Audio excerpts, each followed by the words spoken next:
തലശ്ശേരി കൊളശ്ശേരിയിൽ ഓഫീസിന് മുന്നിൽ കോൺഗ്രസിൻ്റെ ഓഫീസിന് മുന്നിൽ ഒരു റീത്ത് വന്നിട്ടുണ്ട്. ഈ സമയത്ത് തിരുവനന്തപുരത്ത് നമ്മളൊരു റീത്ത് കണ്ടു. ഇതാ ഇപ്പോൾ റീത്തിനൊക്കെ നല്ല കച്ചവടമാണെന്ന് തോന്നുന്നു. ഇതിപ്പോൾ പ്രേക്ഷകർ കാണുന്നത് കൊളശ്ശേരിയിൽ കോൺഗ്രസ് ഓഫീസിന് മുന്നിൽ റീത്ത് വെച്ചിരിക്കുന്നതാണ്. കൊളശ്ശേരിയിലെ പ്രിയദർശിനി മന്ദിരത്തിന് മുന്നിലും കൊടിമരത്തിന് സമീപവുമാണ് റീത്ത് വെച്ചിരിക്കുന്നത്. അതാണ് പ്രേക്ഷകർ ഇപ്പോൾ കണ്ടത്. അർജുൻ കല്യാടുണ്ട്. അർജുൻ കല്യാട്, ഇപ്പോൾ റീത്തിൻ്റെ കാലമാണെന്ന് തോന്നുന്നു.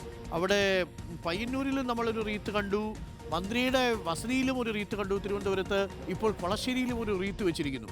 റീത്ത് കച്ചവടം തുടങ്ങിയാൽ ചിലപ്പോൾ കുറച്ച് ലാഭം ഉണ്ടാവും തോന്നുന്നു ഈ തെരഞ്ഞെടുപ്പ് കാലത്ത്, അല്ലേ അർജുൻ കല്യാൺ? എന്തായാലും ഇത് പ്രതിഷേധത്തിൻ്റെ സൂചനയായി വേണമോ കണക്കാക്കാൻ അർജുൻ കല്യാൺ? ഡോക്ടർ, തീർച്ചയായിട്ടും അതൊരു പ്രതിഷേധത്തിൻ്റെ സൂചനയായി തന്നെ വേണം കണക്കാക്കാൻ. കഴിഞ്ഞ ദിവസങ്ങളിൽ നടന്നിട്ടുള്ള അക്രമ സംഭവങ്ങളുടെ സംഘർഷങ്ങളുടെയൊക്കെ ഒരു തുടർച്ച എന്ന രീതിയിൽ തന്നെ വേണം ഇതിനെ കണക്കാക്കാൻ.